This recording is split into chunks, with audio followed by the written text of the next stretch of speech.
en termes d'évolution des métiers en contact client, on est en fait plus sur un véritable plan social de la vente qui, à travers différents projets en local, va emmener à terme, si on les laisse faire, à supprimer 750 postes d'ici fin 2014 sur le périmètre voyage SNCF.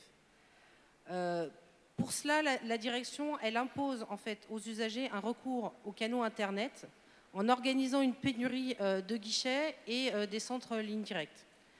Donc, en fait, elle organise la déshumanisation des gares, physique par un manque d'agents et par le relationnel aussi, puisqu'on leur impose un discours normé et des conditions de travail dégradées. Pour les centres lignes directes, le coût d'appel et l'accès extrêmement compliqué, des tarifications qui ne sont pas accessibles par ce biais, créent le désamour. Et donc, en fait, la direction, notamment sur les centres lignes directes, voudrait les fusionner avec les services clientèle, ce qui implique plus de charges, mais avec moins d'agents et surtout moins de moyens.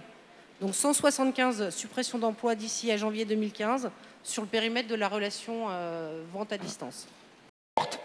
La revendication CGT, c'est repositionner un service après-vente au guichet en ce qui concerne les opérations simples, et puis la création de centres régionaux de traitement pour des opérations plus complexes qui, elles, nécessitent une expertise. Et l'expertise, on ne l'aura que par des emplois de cheminots à statut. En gare, la charge de travail non plus ne baisse pas. Il y a toujours un besoin de services, d'échanges, de compléments d'information pour les usagers. Et l'accueil embarquement et l'AEV, que la direction compte mettre en place, ce sont les exemples types de ce plan social qu'est Vision 2015. Parce que sous prétexte de répondre à des attentes des voyageurs, on veut enlever les agents de la vente. Alors que pour la CGT, bien sûr, il faut plus de services, mais plus de services publics. Donc il faut partir des besoins des usagers et des cheminots. Donc un nombre de guichets suffisant pour permettre un délai d'attente raisonnable et une réelle préparation au voyage, un accueil embarquement véritable et non un filtrage répressif qui permette un véritable accompagnement de nos usagers, et puis une séparation de ces missions qui permettent d'assurer les unes et les autres en toute situation.